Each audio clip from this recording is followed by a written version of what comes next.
All right, guys, it's time for the Next Level Guy Show, a men's interview, interest, and improvement-focused podcast featuring interviews with the greats from all industries to help you better your life.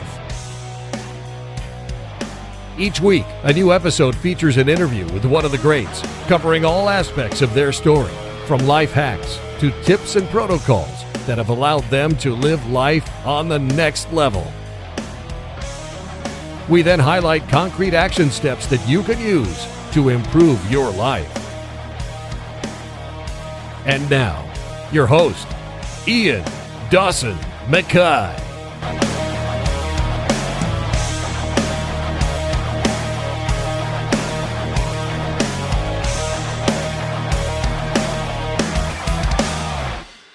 And today's guest is Jamie Date.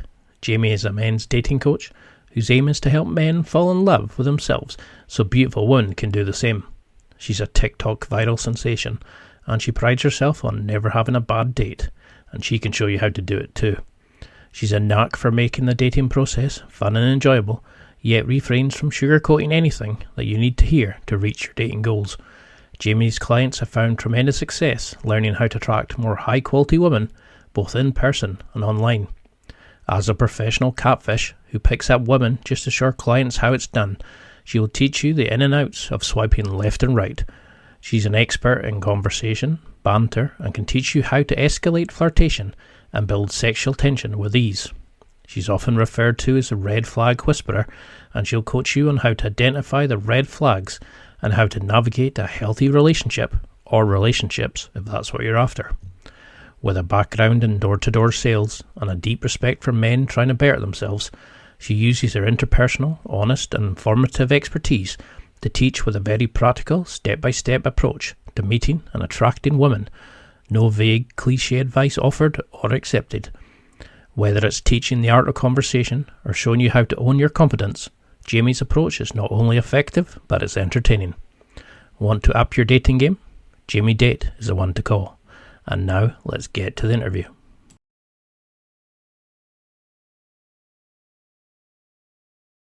Thank you so much for coming on. I've been a major fan of yours on social media for quite a while now. My mom's excited that I'm doing this interview because I need to get back in the dating world. But for people who don't recognise the name, and they should, how would you introduce what you do, apart from being the saviour of all mankind for dating? I'm Jamie Date. I'm a dating coach for men. I help men, fall in love with themselves so they can get women to do the same. So in that, I really teach men how to approach, escalate, online dating, really rethink game in a way that is collaborative, not combative, where you are playing off of her curiosity, not her insecurity. Yeah, like the old negging and the pickup style or the red pill, yeah. Unfortunately, I went through a period of that, and it got to a point where I felt like I was insulting her to try to get her to drop down rather than bringing us both up. I liked the idea of you being the prize, but the idea of insulting somebody that you were attracted to just felt a bit strange. So you went through the traditional career path of answering a Craigslist advert, doing door-to-door sales, and now you're helping guys get better with women. It's not a traditional path, really. How did you go about this, and what did you learn from this journey that you were on? Okay, so I started doing door-to-door sales, and I did that for a while, and I was training. So what is going door-to-door if not approaching people? So I rid myself of the fear of approaching very early on, and I've just always been one that's very curious and very observant in the way of social dynamics between people.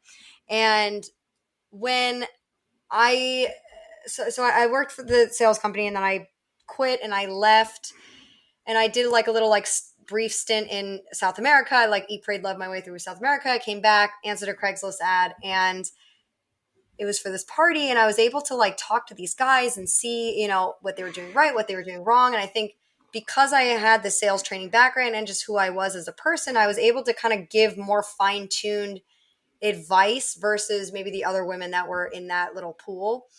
And then the company that, was like, oh, do you want to work with us for these boot camps? And so then I was doing these boot camps once in a while. And it always was something that fulfilled me.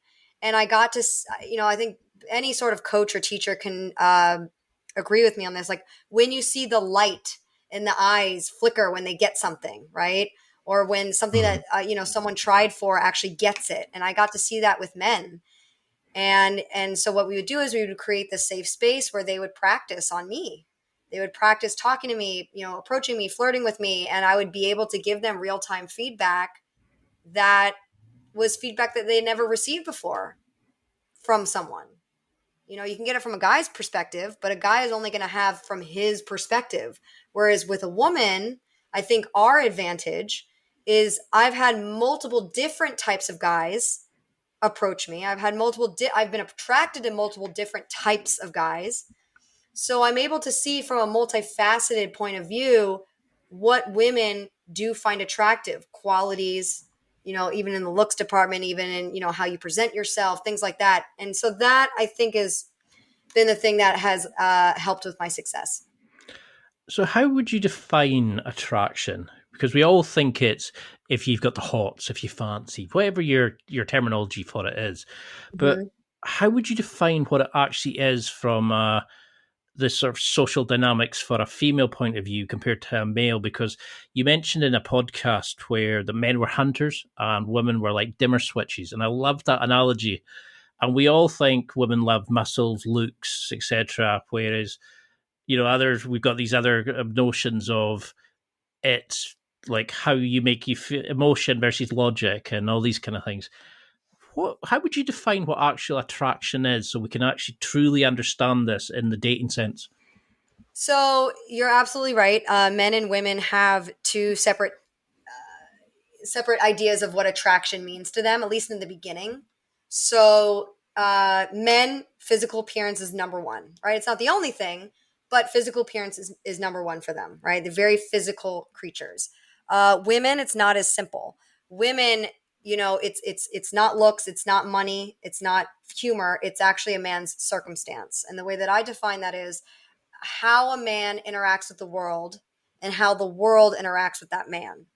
So we see, and this comes from evolution, right? So, as the physically weaker species, it would be dangerous for us to only go off of looks. A man that is more well liked, more well respected in his community, that tells us in a very simplified version of just knowing you for 2 seconds. If we see that you're interacting with people and the way that people are interacting with you, it tells us the information that we need to know that you're, likely not going to harm us. You're not going to, you're a safe person, right? So that's why a man's circumstance is everything, which is why you'll typically see, maybe a not so great looking guy with a gorgeous woman, and not so often the opposite. And because how did you find that then with all these guys coming to approach you and also going away, down to the different countries, etc.? How did you see the range of dating? Did you see a kind of similarity in the philosophies behind the way they approached? Did you see a difference in how they were brought up, depending on the culture they were raised in, how they perceived themselves, self-esteem? Where did you see guys kind of going wrong? Was there general rules that you noticed? It's funny. I actually see a lot more similarities in the dating cultures between countries than dissimilarities. I feel like when it from my experience, if you go back down to the nuts and bolts of everything, like going back to a man's circumstance, right? No matter where you are in the world, a woman is going to look to a man's circumstance more than she looks to anything else, right? So if you really fine tune your lifestyle, if you really fine tune the way that you allow people to talk to you and the way that you talk to them and the direction that you're moving and the ambition that you're executing, that is going to be a very attractive quality across the board, no matter what country that you're in. Now, I will say this, in countries where men are a little bit more of that machismo type of attitude, right? You'll see them approach more women. Whereas I feel like in America, what's happening is I was actually talking about this the other day. I almost feel like men today in America are what women were, like where women were at back in the 90s and early 2000s. So if you remember watching like movies from the 90s and early 2000s, it's always the women that are always begging for the relationship, right? They want the boyfriend, they want this. Mm-hmm. And the man is always, dating lots of women, and he doesn't want to commit. He doesn't want to settle down. And now it's almost like it's reversed, where women have all of the options and men are the ones begging for relationships and wanting just to have a relationship, and they can't get any woman to commit.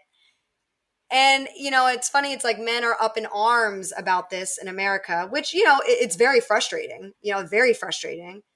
But it's interesting that, it's exactly what women had to go through for so long. And things have just reversed now. That's a great insight, because it's something I've definitely noticed is when I'm chatting to people, it's, oh, I'm chatting to so many other people, I'm dating. It's almost like you feel like men are pursuing now rather than, oh, there's tons of girls throwing themselves at us. Because girls have asked me that. I didn't know, was it a shit test or was this just like a normal conversational thing? But they were surprised when I would say no.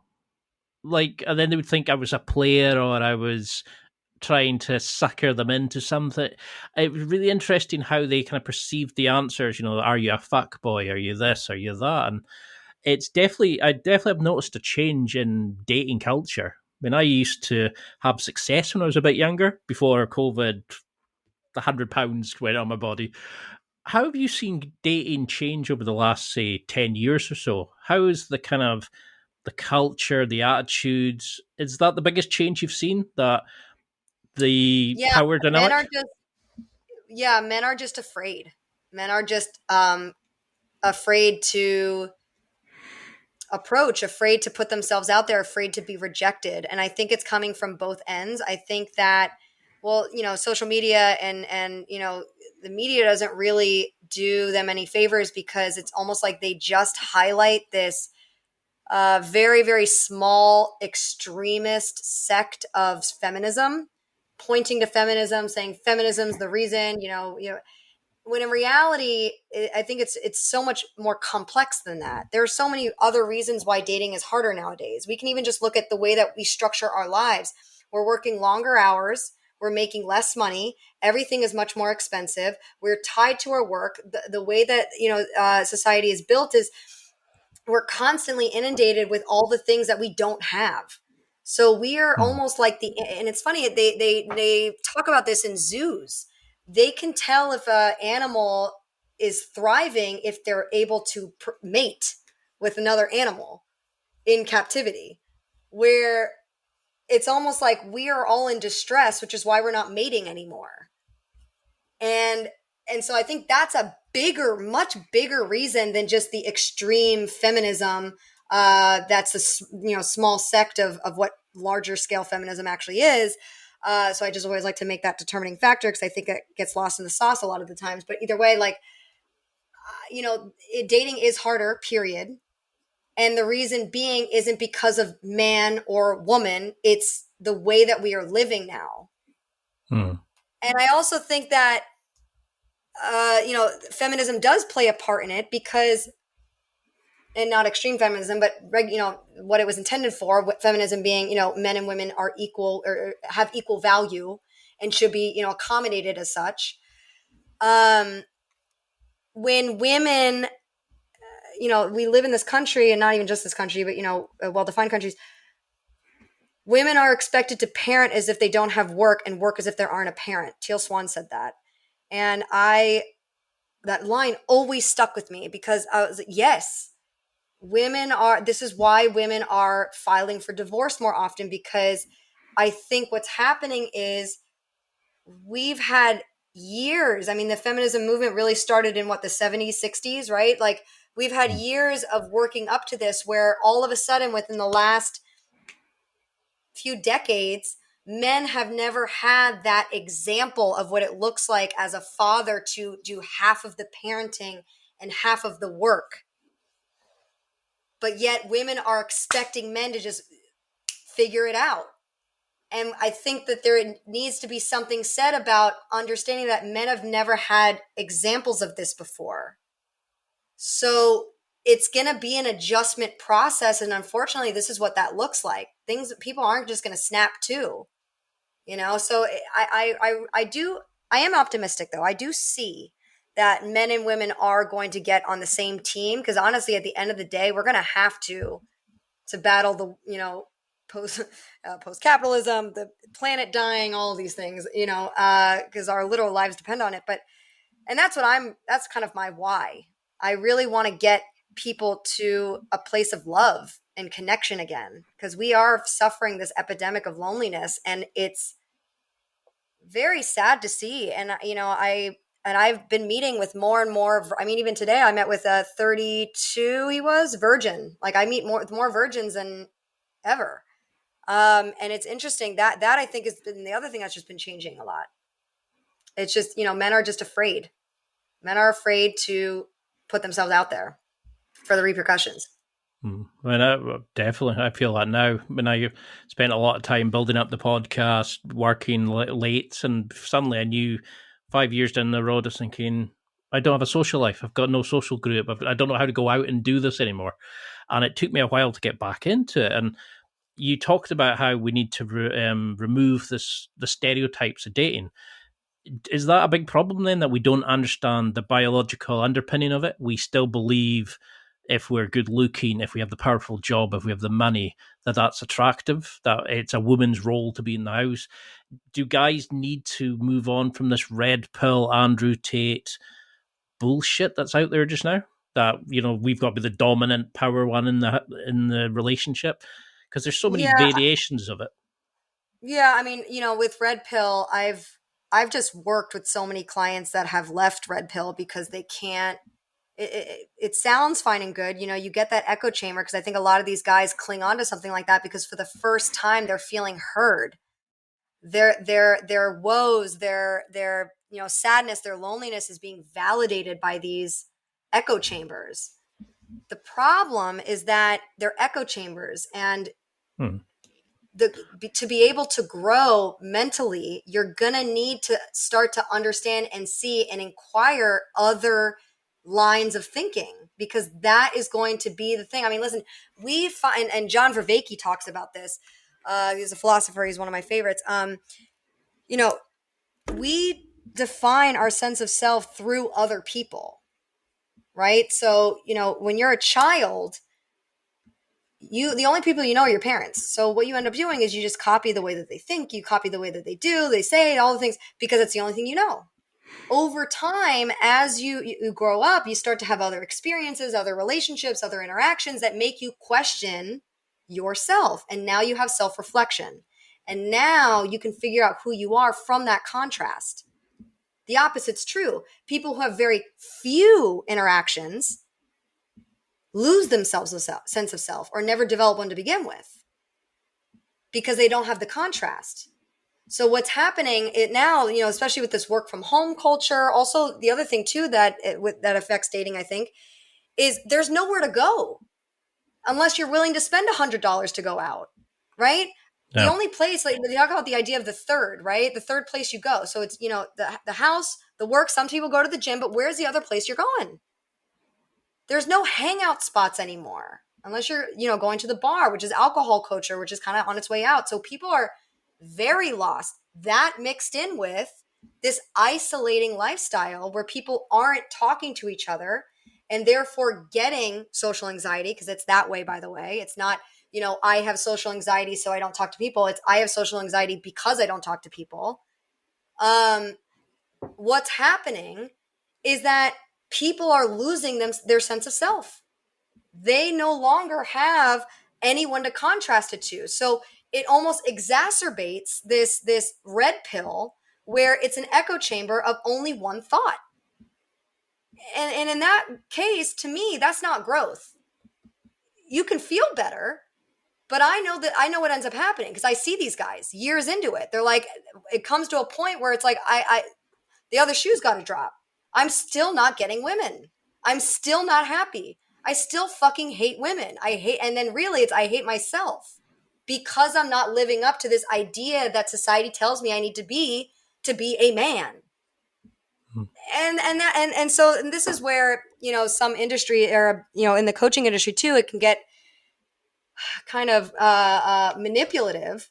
Is, I can see a lot of these coaches, Andrew Tate, they play off of these men's insecurity. Definitely. They bring them down, saying, you're nothing yet, you're nothing yet, you're nothing yet. Come with me and I will make you everything. But it's another man with a higher status telling this guy, you are this, and this is why it's wrong with you. Come with me and I'm going to fix you. How convenient for a capitalistic society to sell you that. Right? So the way that I take it is that you have the answers inside of you. The way that I coach is very much a dialogue. My goal here is to figure out and to set a platform so that you can reveal the answers that you already have and start implementing them. And I think, so yeah, with Red Pill, it's a trip. I mean, was that what you were talking about when I think you said in an interview about men going through a renaissance, like a kind of change? Because for years, because we don't have fathers who discuss these things, how to pick up women, how to pick up birds, whatever the cliche stereotype is, you go to like the men's health magazines, you go to the forums, you go to your mate down the pub who tells you these things, and we start believing it, but we don't have any kind of. That's why I'm so glad of coaches like yourself, because you're actually showing what works, what doesn't work. I mean, you even demonstrated how you catfished yourself, women, to show guys how this works, which is quite a remarkable thing to do. Do you think that's the hardest thing guys need to realize, is that looks, everything, this doesn't matter. You can build from where you are, but you can build from where you are, but I'm not going to lie to you, looks does matter, but it's not in the way you're still, like, not you, but men who feel like that are looking at attraction through a man's lens, because that's how they view attraction with women. Do you look good or do you not look good? And it's as simple as that. With women, it's, does this man look healthy? Because a man that is healthy tells me that this man is disciplined, tells me that this man actually cares about the way that he looks, meaning that he probably has his shit together, meaning that he can probably take care of me when I'm 9 months pregnant with his child and I can't fucking do anything, right? Like, and that goes back to evolution. This goes back to circumstance. So it doesn't matter. It makes it a hell of a lot easier, because what women do and what people do, not just women, it's called thin splicing, where and Malcolm Gladwell talks about this, but where you take a very quick image of who someone is right when you see them, and you kind of make a mental narrative of who this person probably is. Yeah. So if we see a man that is, looks like he takes care of himself, looks like he's healthy, whatever, it tells us, okay, this man is capable. This man doesn't just go for temporary satisfaction, like, cookies, instead chooses, okay, a full, healthy meal, right? That line of thinking tells me that this man is a man that thinks with his future in mind, right? Again, so by looking at a healthy man versus a non-healthy man, yes, a lot of women are going to go the first option. But at the end of the day, looks doesn't matter as much. It's not looks doesn't matter. Looks doesn't matter as much to women as it does to men. It's funny, men are very, this is a little breath of hypocrisy that I'm noticing as well, is men, they love to not all men in the red pill, they love to criticize women for only caring about being tall, whatever, looks.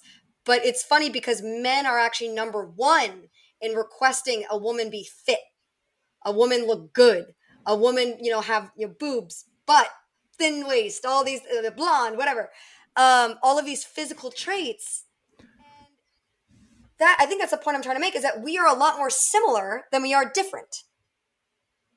While looks don't matter the most, they definitely are on that list, because it tells us a lot more about that man than, the slob sitting next to him.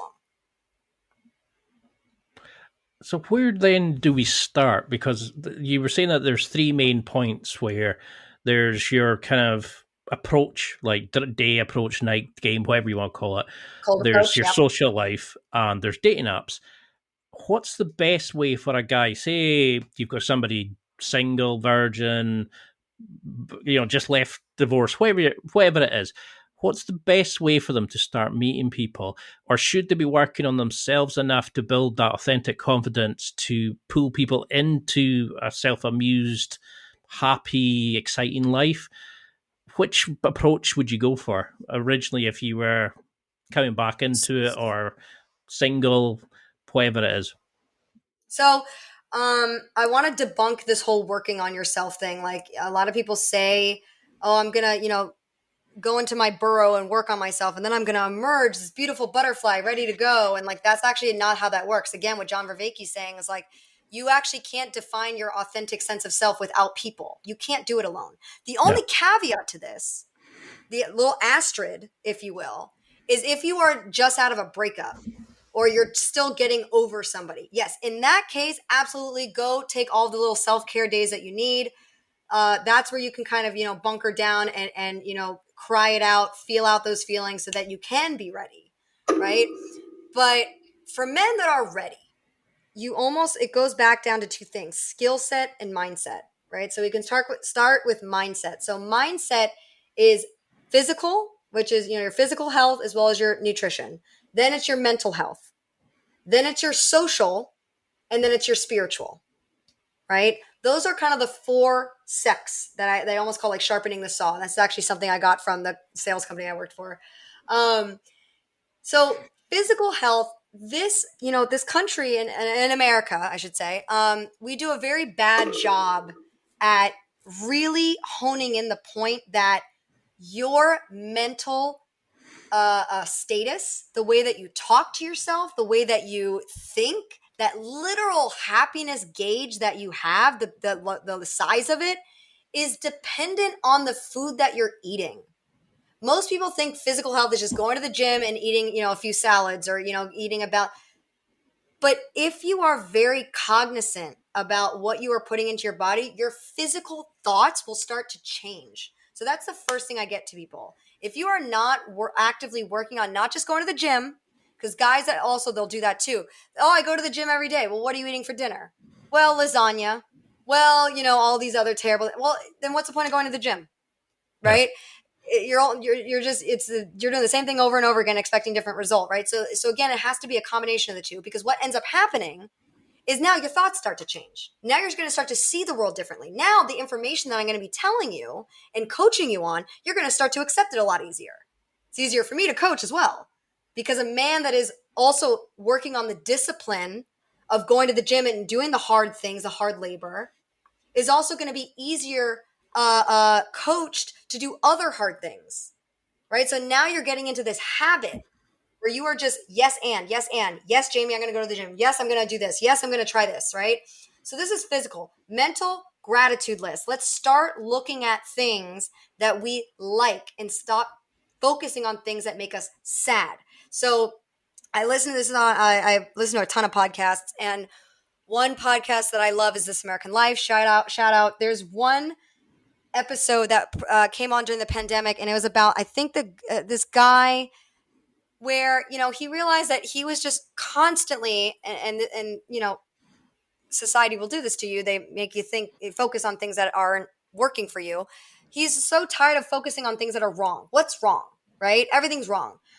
Where he realized he's so depressed that instead every day one day he just was like, you know what? I'm going to carry around a little notebook in his pocket, and he's just going to write down all the things that give him little joys. I think that's what he called it, little joys, where, I reached in my pocket and I had change in it. Warm laundry coming out of the dryer. One of the things, and I think of that too, one thing on mine is at airports, when you see two people run up to each other, like they haven't seen each other in a while, getting off the plane, like that's one of my little joys. Like, and now he realized just by making a little challenge for himself that he's actively going to start looking for things that make him happy and give him little smiles. Guess what? He's not focusing on the things that make him sad. So then his actual thought process, the chemistry started changing. Where now and so that's why in my program I also include gratitude lists, because I'm literally trying to change the way that you think. And in the beginning, you just have to don't question, just do it. And then you'll start to understand why. The third one is social. Okay, what does your social life look like? If you do not have a social life, and a lot of men are guilty of this, they make one group of friends in high school and then they like stop after a while. You have to continue to cultivate friendships. And you know what's so crazy is so many men would be so surprised. Most guys are looking for more friends. Be friendlier. And this is the whole thing, flirt with the world. Because if you flirt with the world, this translates into that later game, but if you flirt with the world, women, when you start flirting with them, are not going to feel so singled out. Because I'm like, oh, he flirts with everybody. I hope he flirts with me more. Right? So again, by cultivating that social circle, now you start to have a lifestyle. Start looking for interests. I am constantly, as a 33-year-old woman that hates clubs, I'll go to a dive bar to play pool once in a while, but you're very rarely find me there. But I have a very active social life because I am constantly on the hunt for group activities that don't involve alcohol. So, one of the things that I love is music festivals. Music festivals, to me, they're more than just concerts. It's a whole world. You got your Festifam, and it's so easy to make friends there. And so now it's like everywhere I go, I have lots of friends that I've made over the years because I've lived in lots of places, and it's amazing. And I learn from them, right? So again, going against the echo chamber, I learn from them, and to get really good with people, really good with women, to be interesting, you have to be interested in a lot of different things, right? So learning about other people also expand your knowledge. And now I don't run out of things to say. Another thing, this is actually more recent, and I hope my friends listen to this that are got me into this, but one-wheeling. So one-wheeling is one of the, I don't know if you guys have one wheels over there, but the big wheel it's almost like a skateboard, but it's electric. Yeah. With a wee rotating wheel in the middle. Yeah. Yes, in the middle. And I learned how to do it over New Year's, and I'm obsessed. And awesome. It's brought me so many friends because there's so many groups that do like group rides and things like that. So that's like my newest thing. So I love camping. Like a bunch of my friends out in LA, we used to go camping all the time before I moved. Like I'm always looking for group activities. So always be hunting for that. And the women will come because now you're talking about the thing that you're doing instead of talking about her because she's pretty. Now there's more of a justifier, a reason to talk to her, and it makes game become easier.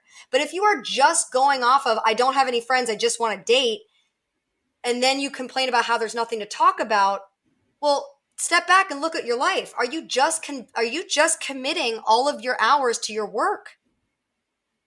And if that's the case, how can you readjust?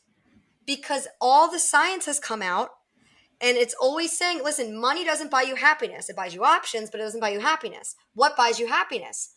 Relationships, memories, interpersonal communication. Even the conversation you're having with the clerk at the grocery store is studied to bring you more happiness than money, right? So if being happy is the goal, what are you doing to fulfill that goal? Or are you just dedicating, like if happiness is the goal, then why are you committing so much time to the thing that doesn't bring you happiness? And I get it. You need a paycheck. I understand that. But how can you look at your life and take a step back and say, hey, I'm going to start committing more of my time to being social with the same sense of urgency that I do when I have to wake up with my alarm and go to work every morning? That's the mind shift that I'm trying to get these guys on, because at the end of the day, loneliness will kill you. Loneliness will kill you. They've studied that chronic loneliness is comparable to smoking 16 cigarettes a day. So it's one of those things where I look at, I look at these guys' life that come to me, and they're just, all I do is work. I just pour myself into work because I don't have a social life. And it's like, you need a social life so that you can be happy to be a better worker. Right? It's that flip. It's that mind. You got to flip it on its head. Because I just always find that strange where when I was like really young, I was like no confidence at all. So I started speaking to everybody the same. Janitor, CEO, didn't matter. I'm going to ask about your day. I'm going to ask about this, whatever it was. And the stuff you get, and you build up relationships with cashiers, janitors, whatever.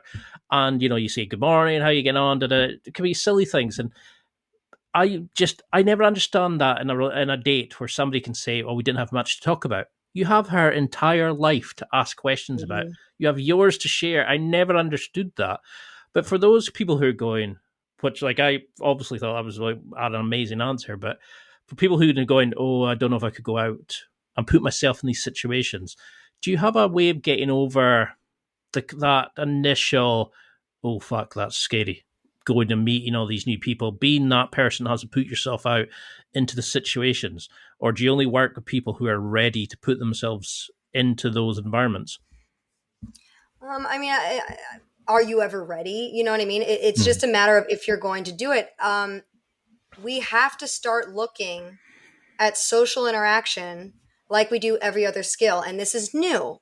The reason why this is foreign to us, this idea is foreign to us, is because back in the day, we didn't have social media to fulfill that temporary hit of dopamine that gives us that social pleasure just for a second, doesn't last as long, that we did back in the day. Back in the day, you had to talk to people. So Yeah. people were naturally better at it. And you didn't have a choice. Well, it's like your Whereas birthday. now, what'd you say? It's like your birthday. How many times do people send you a message on social media but don't pick up a phone to phone you? Right. So in that nowadays, we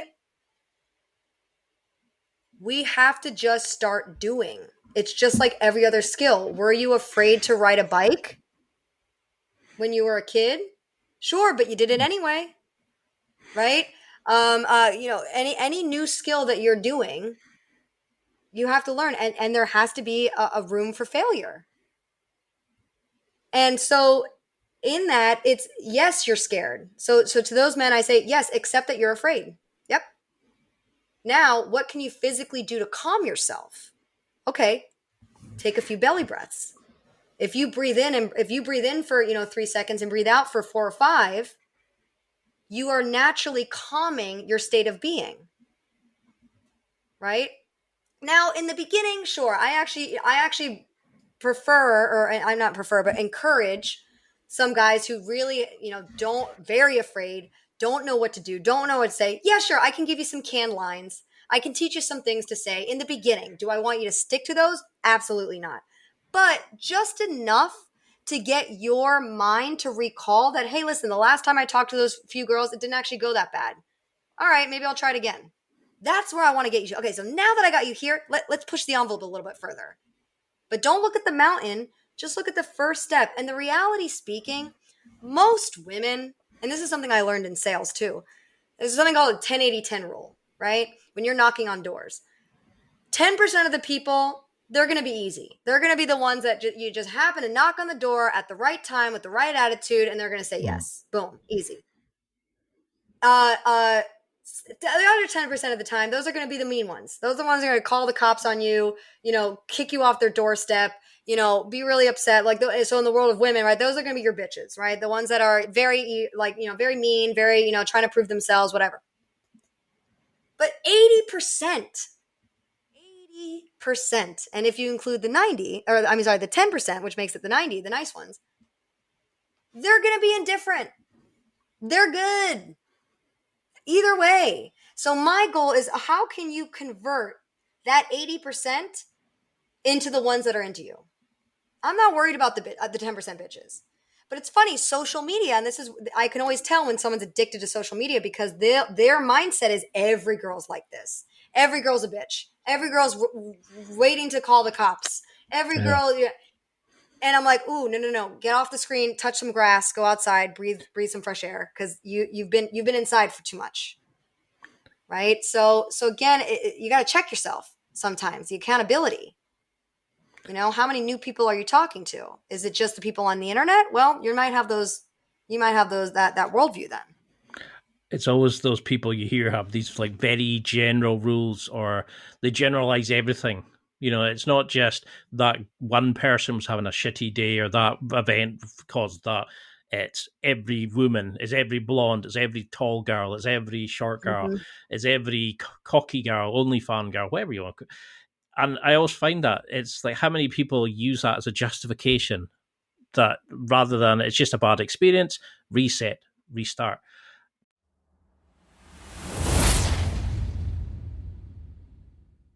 It's time for a quick break. There are millions of potential products to buy, so how do you know which ones are worth your hard-earned money? Simple. You go to nextlevelguy.com/affiliates and explore those that will transform and improve your life. You'll find deals, listener exclusives, and special offers with some great companies. Recommendations are 100% honest and only on items Ian has tried or believes in. The companies showcased will make you a better man in all areas of your life. Simply go to nextlevelguy.com/affiliates and level up.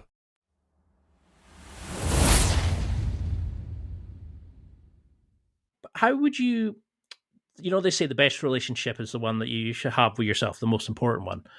How do Sure. you start working with these guys to make them understand that they deserve relationships? They deserve to chat to girls, especially if they've never had sex, if they've never had any real success with people, they've never been social. How can they actually use better language internally to kind of accept Yes. and understand that? Yeah. So everyone's different, right? So you have to kind of meet them where they're at. A lot of it, I like to find out where those thoughts started, right? Where the sticking points come from, so that I can teach them how to overcome them. And then we can, and the reason being is we can understand the triggers, right? So if we understand where it comes from, we can understand what triggers it, and then we can figure out ways to handle it later on. But I got to tell you, one aspect of what I do that I have seen better results than so many other ways that than other things combined is I do these psilocybin mushroom ceremonies. And that, I think, is the most powerful and impactful. Is it the only way of doing it? Of course not. But it's just something that I've seen work so well that it's just worth mentioning. What we do is, we go down to Puerto Vallarta, Mexico, and it's a 3-day ceremony, sometimes longer. And we spend a day bringing up all the things that they want to work on, all the things that they want to focus on. And we go in and we take psilocybin mushroom. It's a tea. It's 5 grams, what they call a hero's dose, with 2 healers, 2 shamans. They studied under Johns Hopkins University. And we take them blindfolded. So you go inward. And the revelations that I've seen, and I do it with them myself, but the revelations that I've seen have been so profoundly impactful. And it solves exactly that. It defines your sense of self, and it makes you feel like you are worth and deserving of the things that you hope to get. So, and the reason of why that is, the way that mushrooms work, and actually a great podcast, again, Huberman Lab does a great episode on this, where psilocybin is so powerful and it's such a medicine because we have the way that we look at things, right? The way that we view the world, our lens, right? It's called our default mode network. It's how we interpret the world. What psilocybin mushrooms does is it temporarily shuts that off. Now you have no perception of the world like how you used to. And instead, it lights up other areas of the brain. So it's almost like, going on a detour because a road is closed.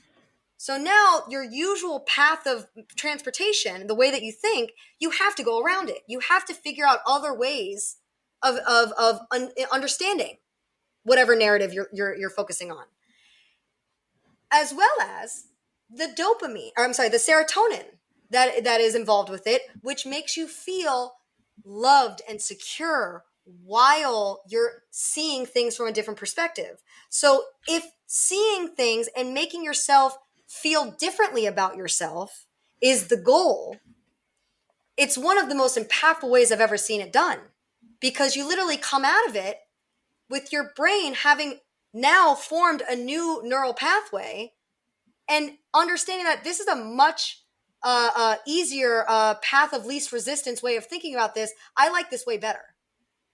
And now you can carry that into even after your journey. And it's been studied where, I mean, even me, I've done this where I feel like a permanently changed person for the better, because my mind has just thought about something differently and found it more efficient and now prefers to think about it that way. Because you see that with asqua mushrooms. Oh, People are saying ayahuasca? asqua, yeah, and they're saying about like how it helps depression, and somebody commented, said it's almost like the older generations and all these older, ancient civilizations understood and found these things. We've created social media in this world as a way of fucking that all up. We've created this problem ourselves, and we need to get back to it.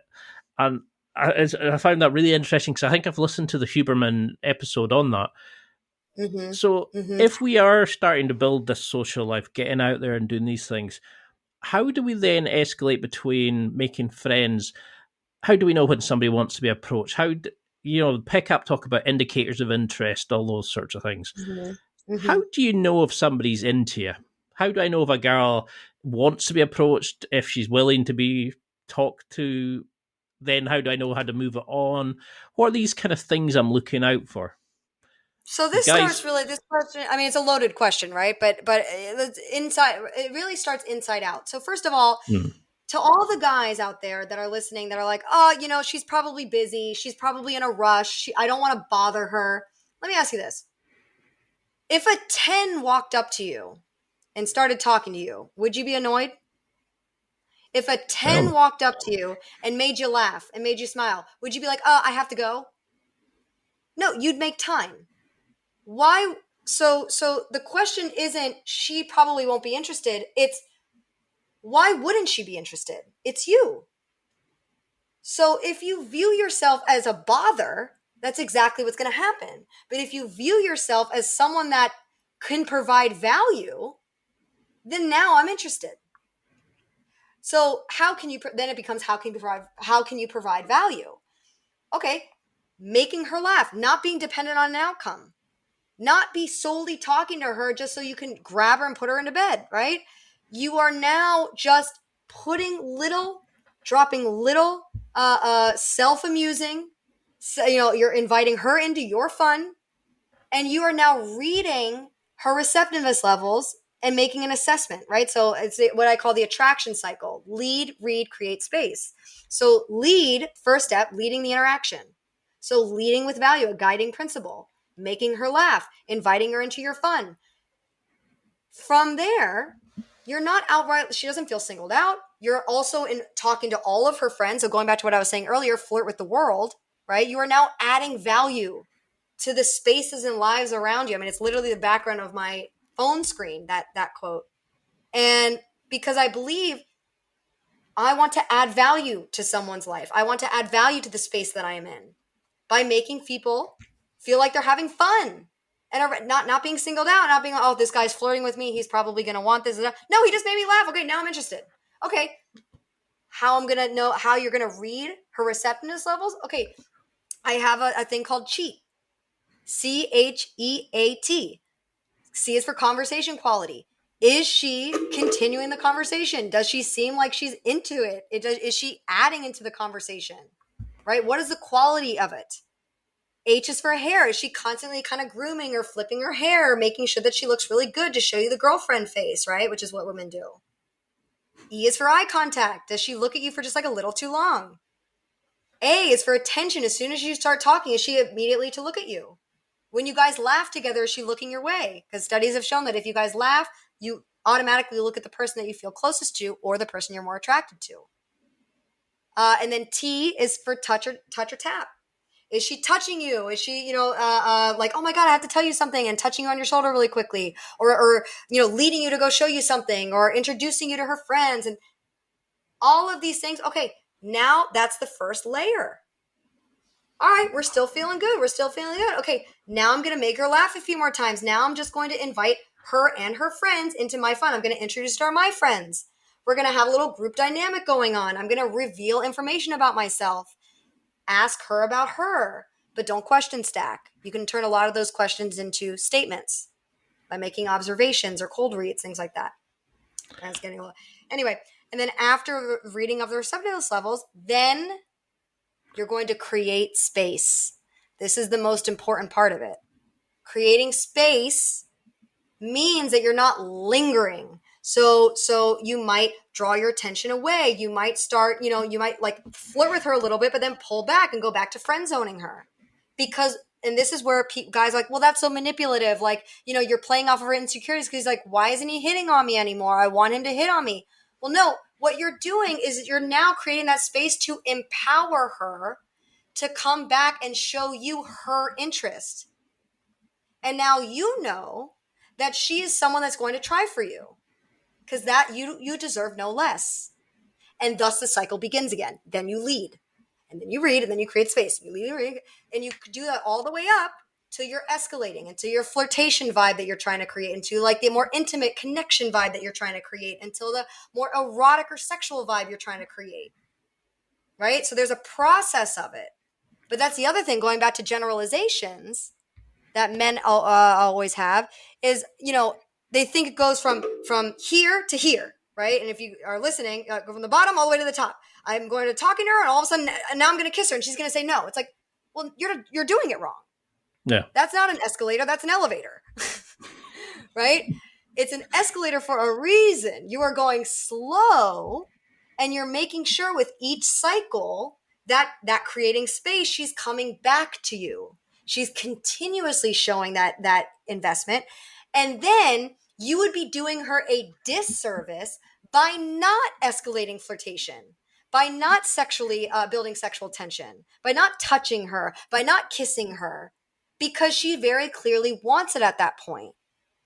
And women want to feel desired. And when a man shies away because he thinks he's doing her a favor by being a white knight and not, imposing or whatever, a woman's going to feel turned off, because at the end of the day, women want to feel desired.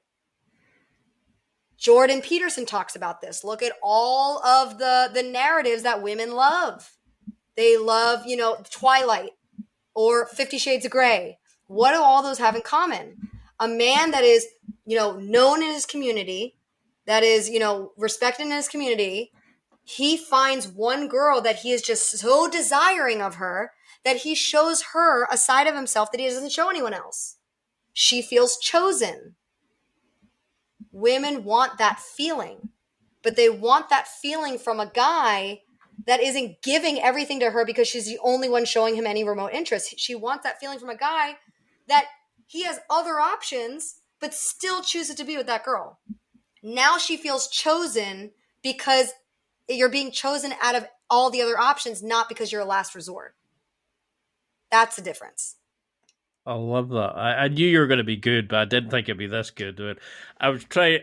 It's hard not to kind of go down rabbit holes, because I can't believe it's been 50 minutes and I think we're just starting on half the topics. But how then do we take this to a date? How do we then say, how do we then, because you pride yourself on never having a bad date. How do we then take this, tell good stories, plan dates, prep ourselves, mentally prepare? Or is it just the fact that we're overcomplicating this, that you should be just having such a fun life? There's definitely an element of overcomplication, that's for sure. But I'm going to try my best to simplify it. So I have a guiding principle that I use in my life that has really helped me. And I treat every new person like an old friend that I haven't seen in a while. That's the kind of energy, that's the kind of vibe that I'm going after, right? So imagine yourself, you've run into someone that you used to be friends with and you haven't seen in a while. What would that energy look like? Warm energy, open energy, curious energy, but still like smiling and friendly, but yet not like you need this, but you're just like, oh my God, how crazy, right? That's a kind of vibe that you almost have to go with on a date. Right? I'm down to have fun. Again, you are including her into your fun. You are not trying to provide fun for her. You are trying to include her into your fun. How are you going to have fun? Because women, we mirror. We will mirror your energy all day. right? So if you go into it with, I'm going to have a lot of fun, you can come or not. If she's a woman of value, she's going to come too, right? The other thing is going, like, logistically, dinner dates are out. Movie dates are out. Anything where there's stagnation are out. Coffee dates are out. It's very hard to build sexual tension when you're sitting in a table across from each other. There has to be some movement. Dancing, one of my favorite first date spots, to be honest with you, going to a dive bar, playing pool. I mean, I love pool. That's another hobby of mine. Not amazing at it, but either way, I'm a good sport. I can play. But going to a pool, playing pool at a dive bar, going, axe throwing, some sort of Top Golf, any sort of activity with movement. Because now you have more elements to riff off of in between getting to know each other. You also got the touch element, especially if you're dancing, right? Those are your better first date spots than anywhere else. And you're not going to spend all that much money, versus like a fancy dinner somewhere, right? Women deserve that. Women, I definitely agree. If you're asking her for the date, you should be paying. Because, and maybe I'm biased, but if a guy asks me on a date and makes me pay, I'm probably not going to go on a second date. It's because it took me about, $200 or more to look this damn good. But when it comes to, a dinner date or more of those, that's like your third date. That's like when it's more intimate. You already know each other, right? And you're really, and that's when you can sit next to each other, right? My favorite is like sitting catty corner. That's the best, and so I think a lot of guys, they don't, because what they have in their head is what they've seen in movies, what they've seen in, TV shows where it's, date means dinner. And let's be more creative, shall we? And cultivate a better experience for both you and her. And do you think that's why guys use a kind of watered down version of themselves? They think date means, like you're saying, coffee, dinner. It's the traditional boring. I think that men watering themselves down. When I say that, what I mean to say is this: men. Actually, you know what? I'm gonna take it to the opposite side. The men that have worked with me, that have had major breakthroughs, that have talked to me and they're like, Jamie, I get it now. I got, multiple dates. I have matches now. Now I can talk to girls and know where I'm at, know how I can escalate. I go every time, I'm like, what happened? What's working for you? What is the secret sauce? And every time, without fail, they tell me, I stopped doing and saying the things I thought she wanted me to say, and I started doing and saying the things that I wanted to do. Every single time. So the opposite of that is men who are watering themselves down, who are too afraid to put themselves out there because they might get rejected. And to which I say, if you want to, shout out to Andrew Tate, if you want to be a man, if you want to be masculine, what is more masculine than rising up to the occasion and facing adversity? Go out and fail faster. Do it faster. Hit the floor faster, because I'll tell you this, and a lot of guys go, I don't want to ruin it. This girl could be the one for me, No. First of all, if she is the one, it's not going to matter. Second of all, if she isn't the one, the one that is yours is going to come along, and you better be ready. So you better fail and get better at it and learn your mistakes. Come back to me. We could tweak it a little bit. So then you're better off for the next one. Because again, it's really just a game of repetition. We can talk theory all day, but if you are not out there practicing, what are we doing? Because the way that I define confidence is competency, community, and consistency. So competency, what's your skill set? Where are you at? Community is you need someone to talk to, right? Finding out who you are through other people. John Vervaeke. You need that community. You need that help. And if you're talking to the same people every single day, you have the same friends from high school and that's it, Yeah, your stories aren't going to go anywhere. Yeah, you're not going to have a lot of things to riff off of because you've been hanging out with the same people doing the same things at the same places. Expand your community.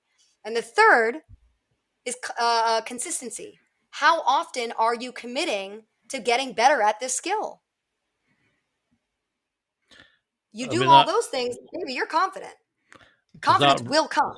that really hit home, because that's what I did. Like, when I stopped trying to win them over and actually was just my weird self and chatted about shit that I found interesting, I started getting success, and I was like, what the I would say bizarre things, and it would end up, they would be like, yeah, I want to see you again. But when I actually got so absorbed trying to win them over because they were stunning and hot and big air quotes, I would always end up getting the thanks, but I'm just not feeling it at the end of it. And I'd be so besotted by them and go, where did it go wrong? And now I try not to give a fuck. But when I do, it goes wrong. But how then do we sell this in a dating app? How do we, because you can't always portray sarcasm, because you've got your techniques on like make or break for picking your photos, writing your bio prompts. How do we sell ourselves in, say, 500 characters, whatever it is, on Hinge, Bumble, Tinder? Or Mm-hmm. should we bother with these apps nowadays? I mean, you definitely have to bother with these apps because unless you have all of the time in the world to go out all the time, I mean, online dating, there's pros and cons with each of the funnels: online dating, cold approach, and social circle. So with online dating, the pros are that it's convenient. You can do it on the fucking toilet if you wanted to, right? Hmm. But the con is that you have to manufacture that spark that you're not getting because you're not meeting her in real life, and that's where the hard part comes in.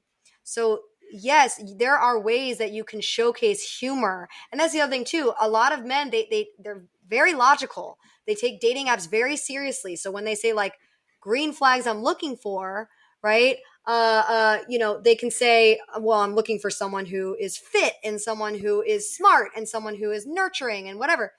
Or you can make a joke and be like, well, green flags I look for, well, a girl that steals my hoodie yet again because let's be honest, you look better in it anyway, right?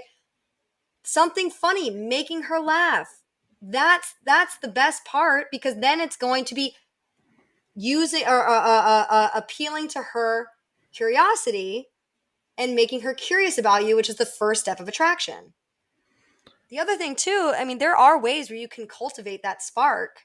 But again, you have to get very good at knowing who you are and knowing so you can make those jokes. Because the other thing, this kind of goes back to what we talked about in the very beginning, where you're talking about teasing and negging girls. So here's the thing. While I don't like to teach negs, and I think negs, they do have a time and place, but it's very rare, and I actually don't normally even teach them. Teasing, however, definitely. And here's the thing. A lot of guys, I don't want to tease because, she's going to be turned off. She's going to be this. Think about it from her perspective. She probably has brothers. And even if she doesn't have brothers, she probably has guy friends. How do you, as a guy, treat your friends when you guys disagree about something? Is it like, oh, that's okay. Like, I also, we don't have to agree on everything. Or, like, you just kind of change your answer to agree with him just because he's your friend. No, you riff on each other. You guys call each other stupid names. You guys make fun of each other all the time. It's out of love, right? You do this with your little sister too. So she sees that, and then all of a sudden she sees you treating her on a pedestal, not doing those things. She's going to be like, being on a pedestal is lonely. It's lonely at the top. You look around, you're like, now I feel like ostracized. I want to see him treat me the way that he treats his friends, the people who are closest to him. And a good practice to do that is treat her like a little sister, where you're not going too far to make her go cry to mom, but you're doing it in a way that makes her laugh, that makes her want to spar back, because it also shows us this side of yourself that you don't really care. You're not dependent on the outcome because you're secure with yourself, and you're going to treat her like you would treat every other friend that you haven't seen in a while. I love that. I love that way of looking at it, because it just removes such a level of bullshit and stress that we put on it. So how then, because you're known as the red flag whisperer, Mm-hmm. how what are red flags then? How should we look for in her behavior or their behavior, depending on like what your sexual preference is, to decide, nah, it's not worth it? And how do we deal with rejection to come back stronger? To learn from it and then grow from it? So red flags and green flags, that's going to look different to everybody, because sometimes a man's red flag for a girl is that she is too clingy. But for another guy who is very avoidant, that clinginess could actually just mean that she's secure, and he's just so avoidant that anything looks clingy. You know what I mean? So it's very different. It's very nuanced to the person. But I think, general red flags, if you will, is a woman that's not contributing investment. So investment is nothing more than just the time, energy, and sometimes financial commitments that she's actually giving back to you, right? If you find yourself always being the one to reach out first, to set the date, to coordinate, to do the time and time and time and time and time again, okay, she's not interested. She's just trying to probably get free food from you. Move on. So when it comes to red flags, but again, it's kind of on a case by case basis. As far as although I will say this, the problem that I most see is where men can be very easily manipulated with looks. A woman can be a complete narcissist, but because she's very pretty, and the status and the clout that he gets by having her, it justifies the reason to stay with her, when in reality, you're actually training her, because you're bending over backwards for this girl. You're actually training her to treat you that way, because you're giving her positive reinforcement with your attention to act this way, because she knows that she can get away with it. So then it becomes a matter of, setting and maintaining boundaries. What was the last question, though, that you had said? It was just about sort of rejections, like how, because obviously as we're going out there, how do we grow from this? Because a lot of guys will crumble the first rejection. The way to get over rejection is to go through it. There is no magical, it's going to suck. Yep. When you fall down on your bike for the first time, is it going to hurt? Yep. You can't put padding on your feelings. I mean, the padding that you can put on is and this is something that, I've started recently teaching, is figuring out where that validation you're looking for comes from. So a lot of men especially who don't have a lot of women, also tend to not have a big social life. And so the only focus of where they're getting that clout and validation from their other male peers is how they're getting, at what rate and what efficiency are they getting attractive women. And this goes back to grade school days. Who was the coolest guys in school? It was the guys that got the girls. You guys never grew out of that. You guys kept that mentality all the way throughout adulthood, especially, growing up in college and all the things that we see, the sex selling, with everything. So that is an old childhood pattern that is just accepted in society when it shouldn't be. And B, something no one has ever sat you down. And why are you still clinging on to an idea that you held as a child? That your value comes from women. What is an adult version of that? Let's move out of that. There's an adolescent version, right? So let's highlight that for a second so then we can get over it, right? So then it becomes, okay, instead of trying to change where your validation comes from externally, right? Where it comes from women, let's say, when you don't have anything else, it's easier said than done to just, okay, we'll make it internal. It's internal validation. Well, that's really hard too. You can't just fucking flip it. It's not a switch. So what do? You have to flood your validation. Find other ways of getting validated. That's not women. That's not other male peers about women. How else can you be getting validated? And this goes back to lifestyle. Figure out other ways to receive validation that isn't women specific. And once you have enough of them, you'll realize that validation isn't external anymore. It's internal. Because you have so many avenues to call back to where you feel validated. And now you're just a validated person. So don't flip it, flood it. That would have probably have helped so many guys. I just think I wish I'd had that 10 years ago when I had one-itis about my first love. It was the end of the world when we broke up. Now when I look back, I'm like, fuck, man, you wasted years of your life for this. Now, one of the things I used to always say was, how do we make this a system? Because I love making these kind of procedures and we just do it automatically. Is there such a thing as making dating, or is this just building such an enjoyable life? You attract other people into it as friends and potentially as dates, that this is just a lifestyle rather than something you go out to do? It's both, right? It's always both.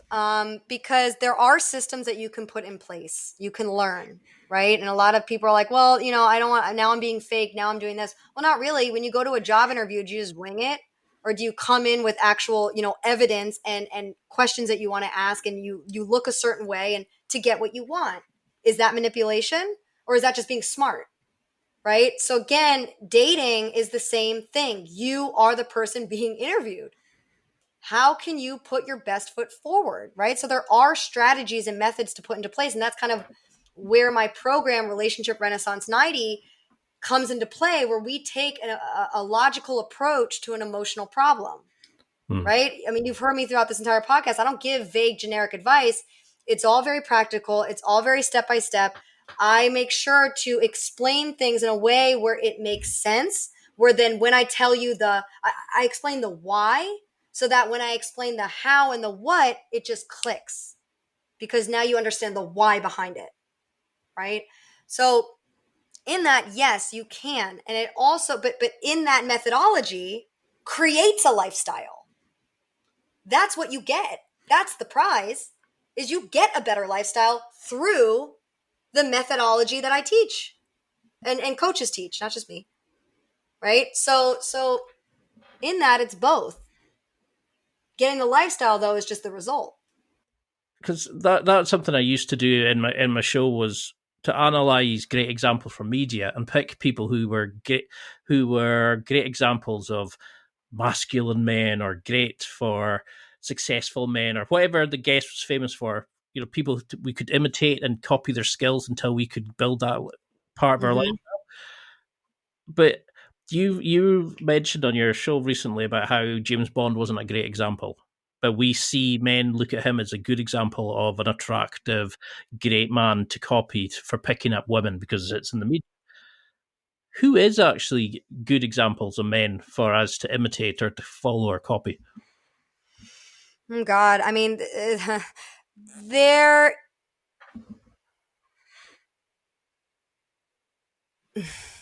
I don't know what a great example would be. I think that the reason why James Bond wouldn't necessarily love to cultivate a relationship with someone like him is because he's very mysterious, and women don't feel comfortable with mystery in that realm. Now, they do like mystery where a man doesn't word vomit everything about him right off the bat. But women, by and large, especially today, they like a man that is comfortable and authentic and wanting to be, talking to people and laughing and not making, the attractive woman feel so singled out like how James Bond does, right? James Bond doesn't really include everybody when he's talking to them. He's just really looking at the sexy woman, And I don't think that would make a lot of women feel safe necessarily. I mean, yeah, sure, he might get laid a few times just because he's cute, but I think he would actually probably he would be like my other. It's funny, my clients usually come in one of two packages. The first package being, men that they struggle with finding any woman. And my second package is they have lots of women, but they can't actually get any of the women to commit to them. So it's always interesting. I feel like James Bond would actually probably fall into the second category if I had to line him up with any of my like-minded clients. But as far as, you know what? This is going to be wildly controversial, depending on who your listening base is. But the man that actually just came to my mind is Obama. So our ex-president. And yeah, was he a perfect president? Probably not, is any president perfect? No.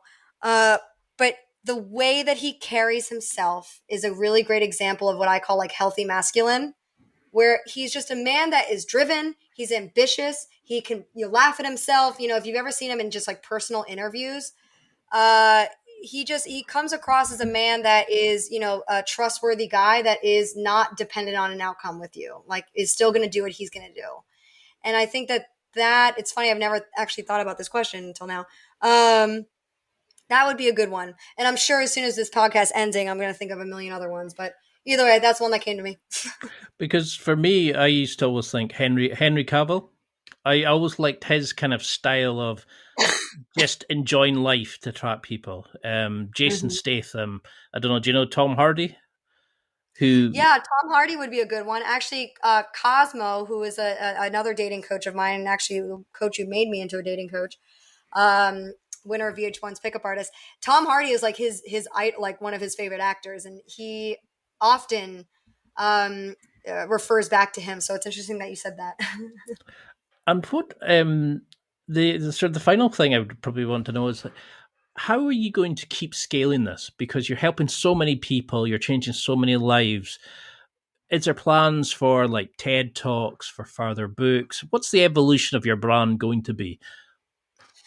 My dream since I was about 16 years old was to be on TED Talk. So I really hope that comes true. And you know, maybe together right now we're manifesting. And then I do have plans in the distant future to write another book. And that's going to be more on just attraction in general, not just online dating. And also to do more of these I think the other thing is, you know, when I'm have a few more wrinkles on my face and no one wants to listen to attraction from an old lady, I'm probably going to merge more of my coaching from the psilocybin psychedelic therapies, just because I've seen such tremendous results through that. And that is also just very inspiring and a part of who I am. I think that'd be an awesome thing to see. It literally feels like 10 minutes. And I know we've been over for an hour. We've got to do another one because I think we're just touching Sarah. And I knew you were going to be good. I just didn't think you'd be this good. But what would Thank you you. want?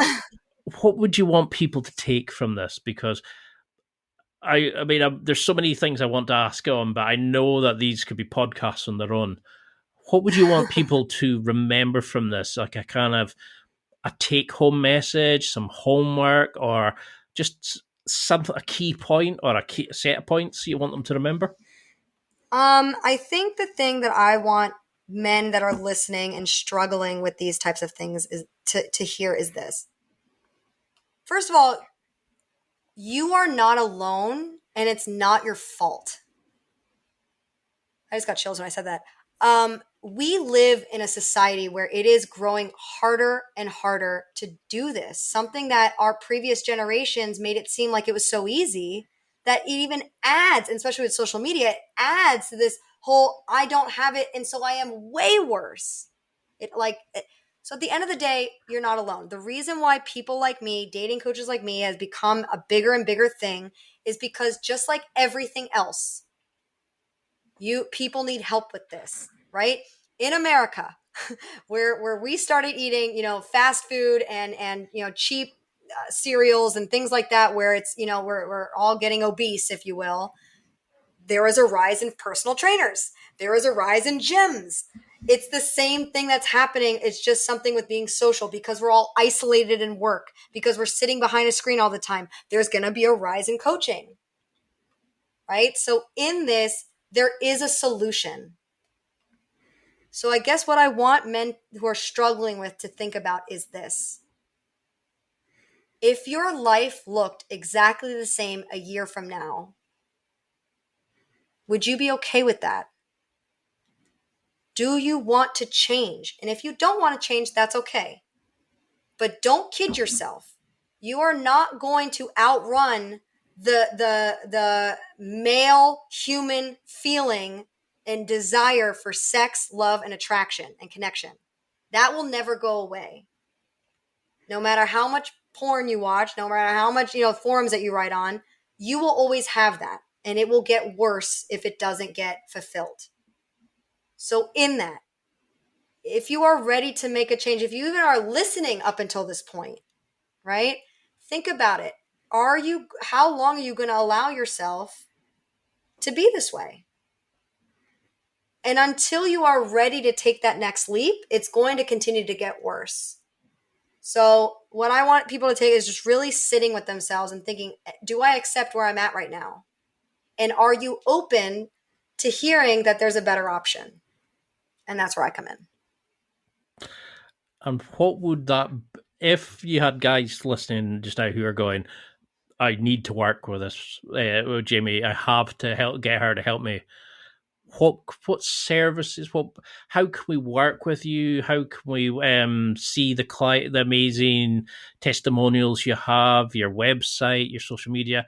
How can we get into your programs and that sort of thing? Yeah, so you guys can follow me on all the social media platforms. I'm pretty big on Instagram and TikTok, specifically. But you can also find me on Facebook, YouTube Shorts. But it's Jamie Date. So JAM as in Mary, IE, and then date, like we're dating. So that's me. You can follow me. From there, you can book a call. You can get my free ebook, The Ins and Outs of Swiping Left and Right. And also I have a book. It's on Amazon. It's How to Make Online Dating Suck Less, Lessons from a Professional Catfish. And but either way, you can find me there. I also have a coaching program. It's 90 days with me, where you'll get to learn all of the things that you need to unlearn bad habits, learn the habits that do work, and then fine tune them.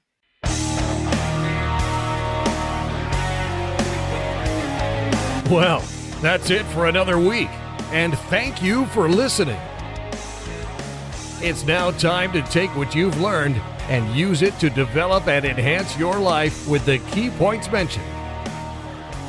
Listen, try it, embrace it, use it, and crush it.